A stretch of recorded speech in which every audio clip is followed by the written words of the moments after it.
Welcome back to the locker room. I'm your host, Jake Homan. Here today, sitting with me, I have two special guests. We have David Newcomb returning, and we have Jake Arnold making his first debut in the locker room. Thanks a lot for coming to the show today, guys. Yeah, for sure. Awesome.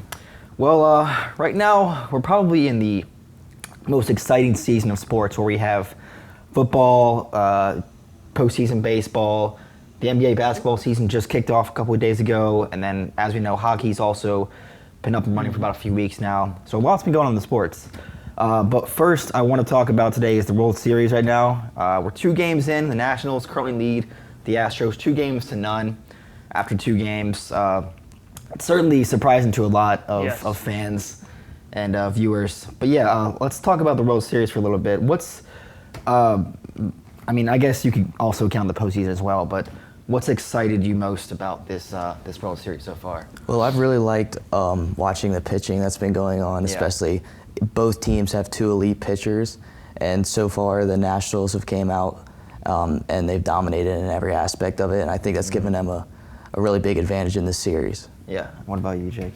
That Nationals hitting is insane. I've not seen anything like it in a while. Yeah. They are just dominating games in and out, and they're just taking it. I have to agree with you. Astros. Yeah, because Garrett Cole, it was his first loss in Game 1 since May 22nd. So that's literally like almost the entire season. Yes. And the Nationals pulled it out there. And they're on the road too, in Houston. So now they got a 2-game lead going back to D.C. with the potential of just sweeping them and closing out in D.C., which would be awesome for that city. I could realistically see it happening. I could too, yeah. One thing though I wanted to note is that the Nationals coming out of the wild card matchup this year, I'm kind of iffy on the wild card position for every year in the season. Because as we know, the past 2 years, the Oakland Athletics have made the playoffs. They've had a tremendous season, and then they've lost 2 times now in the wild card, and that's just 1 game, Like you play a 162-game season, and then you play 1 game and you're just done. I feel like maybe in the future, the MLB should possibly get rid of that game, maybe extend it to like a 3-game series, or just add more teams to the playoffs, do something a little bit different. But with this year, I am now viewing that differently because the Nationals have proven to me that the wild card game just isn't any game, that it can definitely prove and choose a team from the wild card to win it all. That's exactly what the Nationals are doing right now. But yeah, I do want to also say, what do you guys think about the pitching matchup so far? Because I know you were just saying that was exciting you, but what do you think about that? I think so far, we've seen that the Nationals came out and they dominated that, and it could have gone either ways, I think, because there's all elite pitchers on both sides. And I think going into the next game too, Greinke's pitching, he's got, I think, a 2.93 ERA this season. So I think that the Astros could maybe take back a little advantage in this series. I think this next game is going to be big. He's going up against Sanchez. The Nationals using Sanchez. So I think that if Greinke can have a big game, then that might swing things a little bit. Yeah, and what about you? I was honestly expecting to see a lot more hitting from both sides. I was expecting high-scoring games. Yeah. Just the way the Astros and the Nationals are both built. They're both built to hit the ball and score those runs. And that's just not been happening for the Astros. The Nationals pitching is shutting them down. And it's just letting the Nationals run away with the series. And I think a big thing about the Nationals this season is Bryce Harper's departure last year. And now they're on the World Series. And everyone's just like, wow, was Bryce Harper the reason that was holding them back, maybe? Or who knows? I honestly think that they are better off without him, really, because they're now 2 games in the World Series with a huge lead right now. But Bryce Harper's departure definitely is a good thing for that team, and it allowed a lot of the young players to develop, like Juan Soto right now. Anthony Rendon, honestly, could potentially still win the NL MVP. He's in that race right now. But going forward, what do you guys think who's going to take this series right now, even though the Nats are up 2-0? I'll start with you. I think it's Nationals sweeping. Really? I don't think the Astros have a chance to come back. I think they've dug themselves too deep of a hole. I don't think they can climb back out. All right, and what about you? I do agree with you. I think the Nationals are going to win, but I think the Astros might be able to get 1 or maybe even 2 wins in there. Yeah. I think especially just as the pitching goes, and I think we might see a little bit more high-scoring games going further. I'm gonna have to agree with you as well. I'm gonna say the Nationals in like 6 games right now, because the Nationals are just on this run right now where it's just sort of like an emphatic run where nobody can stop them. You know? They're just unstoppable, and they got this flow going with the team. The chemistry is just getting better and better.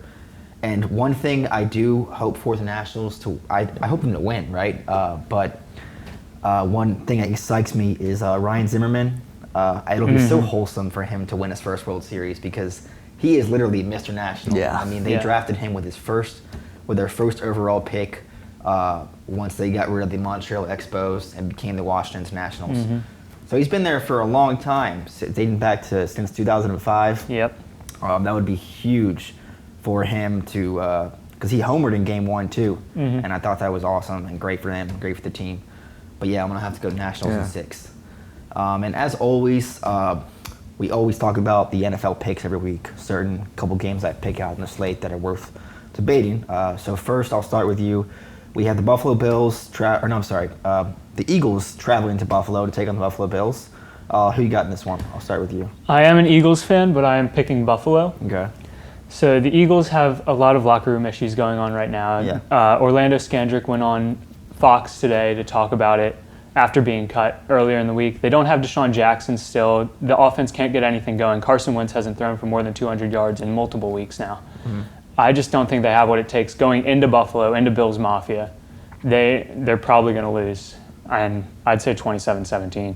Okay. And what about you, David? I agree with you. I think the Bills are going to win. And I thought the Eagles were better than they were going into the Dallas game. I thought they had a good chance of winning that. And then I think they showed everybody that maybe they're not as good as everybody thinks they are. And I really do like the Bills, especially their defense. I think Josh Allen's going to have a really good day, especially against the Eagles secondary. Yeah.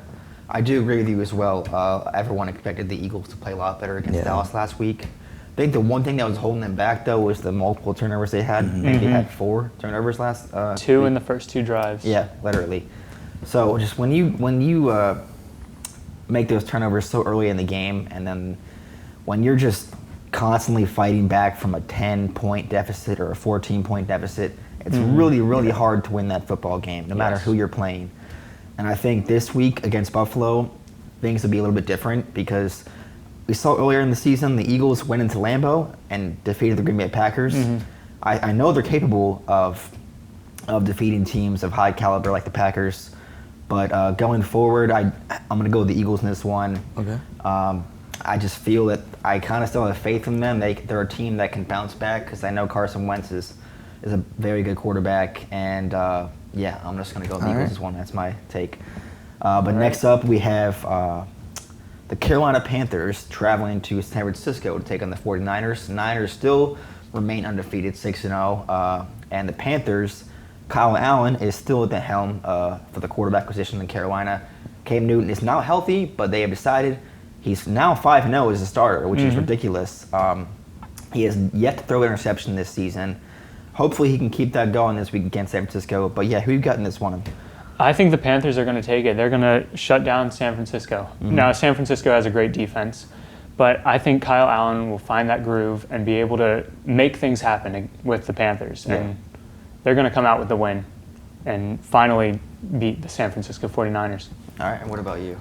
I think the 49ers are going to stay undefeated this week. I really do like Kyle Allen, but I think that 49ers defense is just a little bit too much for them.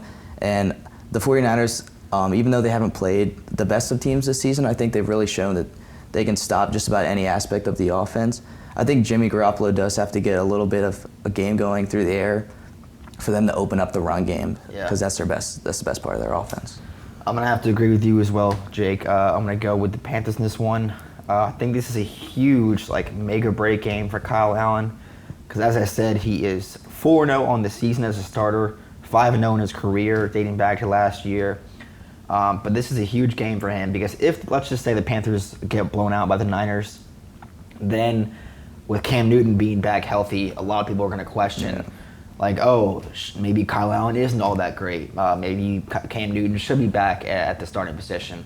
But right now, you can't mess up a run like Kyle Allen has been having. And if he does beat San Francisco, an undefeated team, on the road, that pretty much solidifies his role for the rest of the team during the season. That's sort of just like, all right, bye-bye, Cam Newton. Exactly. I don't know how long he's going to be around if he plays well. Yeah, and I also think the 49ers, this is their first huge test. They haven't really played that many, talented teams. They did beat the LA Rams. I thought that was probably their only one win they've not earned, but I think it's proven that they're 6-0 because other teams they played, like Bengals, the Redskins, I think the Buccaneers. So really, this is a huge test for their team, and I don't think they'll get it done. I think the Niners' run will eventually end. They will probably make the playoffs, but I'm going to go with the Panthers in this one as well. Right. And so finally, we have the Sunday night game. This game would be a lot more exciting if Patrick Mahomes was going to play in Kansas City. Mahomes versus Rodgers. I don't know how I can get any better than that. Unfortunately, it's not, though. It's going to be Matt Moore taking the starting role this week for Kansas City. Patrick Mahomes out with an ankle injury. So I'll start with you, Jake. Who do you got in this one? Green Bay taking on Kansas City. I think Green Bay is the easy choice here. Okay. I mean, I know it's Arrowhead. It's a tough place to play, one of the toughest places to play in the NFL. But the Green Bay defense has shown that they're real and that they can play. And it's Aaron Rodgers on the other side of the ball. Yeah. I don't think there's any stopping them, especially if they don't have Mahomes. All right. And what about you, David? I think this game's going to be a big offensive battle, and especially with Patrick Mahomes being out, Rodgers coming off such a hot game. Usually when Rodgers gets hot, it's not like he's spotty. Yeah. Usually once he gets in that groove, he just takes off. So I think they're going to cruise to a win in this week. I have to agree with you guys as well. We're all going to go Packers in this one. Like you said, Aaron Rodgers coming off of a perfect pass rating last week against the Oakland Raiders. He threw for 5 touchdowns and ran for one himself, so 6 total touchdowns on the game for him last week. He definitely will continue that streak going into Kansas City. I do expect the Chiefs to put up a fight, though. Yeah. The Chiefs' offense right now ranks, I think, like second or third in the league right now, and I'm sure we can give most of that credit to Pat Mahomes. So this one will definitely be interesting to see how well that offense still moves without Pat Mahomes at the quarterback position.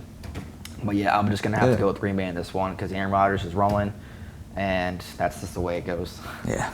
All right, and is there anything else you guys want to add today before we close the show off? Nope. Well, thank you for having us. All right, Thank cool. you. Well, yeah, thanks a lot for coming on the show today, guys, again. And for more on sports, check us back here in the locker room. We'll see you next week, guys.